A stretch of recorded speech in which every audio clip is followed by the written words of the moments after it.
स्वतंत्रता दिवस के मौके पर समाजवादी पार्टी के अध्यक्ष अखिलेश यादव ने उत्तर प्रदेश के इटावा में 158 फीट ऊंचा झंडा फहराया। इस दौरान उनके साथ कई सपा के नेता भी मौजूद थे।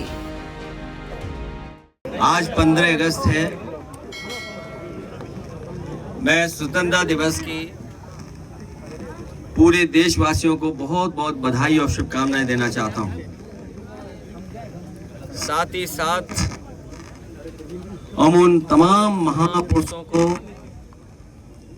सबसे पहले राष्ट्रपिता महात्मा गांधी, जिन्होंने लगातार और उनका साथ देने के लिए तमाम भारत के हर कोने से लोगों ने साथ दिया। राष्ट्रपिता महात्मा गांधी के आह्वान और लगातार क्रांतिकारियों के संघर्ष और अनगिनत लोगों की कुर्बानी के बाद हमें भारत देश आज़ादी और भारत देश को आज़ादी दिलाने में हम सब उन लोगों को याद भी करते हैं और आज के दिन ये संकल्प लेते हैं कि जो सपने स्वतंत्रता सेनानियों ने देखे थे, उन सपनों को पूरा करने के लिए लगातार हम लोग काम करते रहेंगे। इस दौरान उनके आसपास इकट्ठे हुए लोगों ने वंदे मातरम और अखिलेश यादव जिंदाबाद के नारे लगाए। अखिलेश यादव ने यहां मणिपुर पर भी बात की। जहां एक तरफ मणिपुर जैसी प्रदेश में जो घटना हुई, वो दुनिया में कहीं भी किसी देश में ऐसा नहीं हुआ होगा। वहीं आज के दिन हम लोगों को ये भी अपील करनी चाहिए कि मणिपुर के लोग जिस सद्भावना के साथ, जिस प्रेम के साथ, जिस तरीके से मिलजुल करके रह रहे थे, वैसे ही रहें और इस तरह की घटना दोबारा ना हो जहां हमारी बेटियां, हमारी बहनों के साथ ऐसी घटना घटी हो। न केवल मणिपुर बल्कि देश के किसी कोने में इस तरह का व्यवहार किसी महिला या बेटी के साथ न हो। दुनिया बहुत आगे बढ़ी है। जिस रूप में हमारा देश आजाद हुआ था, जो हमारी सीमाएं थी जब आजादी हमें मिली थी, वो हमारी सीमाएं सुकड़ी हैं।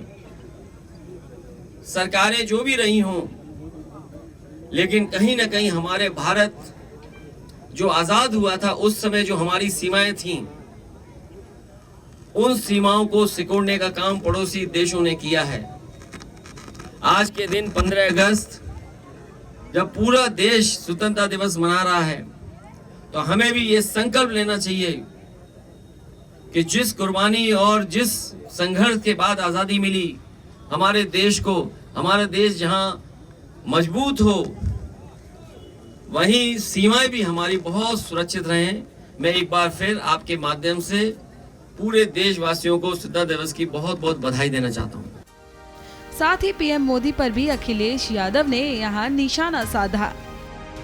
जो हमारी समस्या है उनका हम आकलन करें अगर, तो लोकतंत्र में जो स्वतंत्रता होती है उसमें हम कहां खड़े हैं?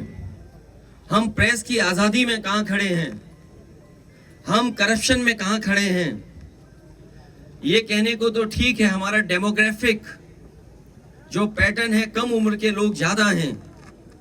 जो भारत की आबादी में 40 साल से नीचे वालों की संख्या बहुत है। अगर हमारी संख्या 40 साल से ज्यादा लोगों की है, तो वहीं हमारी जिम्मेदारी भी बड़ी बनती है कि इन नौजवानों के हाथ में नौकरी और रोजगार और सरकार ऐसी व्यवस्था बनाए जिससे इनके सपने पूरे हो सकें। और लाल किले पे खड़े होकर के अगर किसी सरकार ने ये कहा हो कि हम किसानों की आय दोगुनी कर देंगे, तो कम से कम उन सरकारों को पीछे मुड़कर देखना चाहिए कि आज हम दोबारा वहीं 15 अगस्त पे खड़े हैं। क्या हमारे देश के गरीबों की, किसानों की आय दोगुनी हो गई? क्या करोड़ों नौजवानों को नौकरी मिल गई? और जो संतुलन बनाना चाहिए सरकार को, आज जिस तरीके से महंगाई है, खाने पीने की चीजों से लेकर के डीजल पेट्रोल की, ये हमारे देश के लिए चिंता का विषय है। क्योंकि अगर इसी तरह महंगाई बढ़ती रही और लोगों के हाथ में नौकरी और रोजगार नहीं हुए, तो हमारा देश कहाँ जा रहा है इस पर सोचना होगा।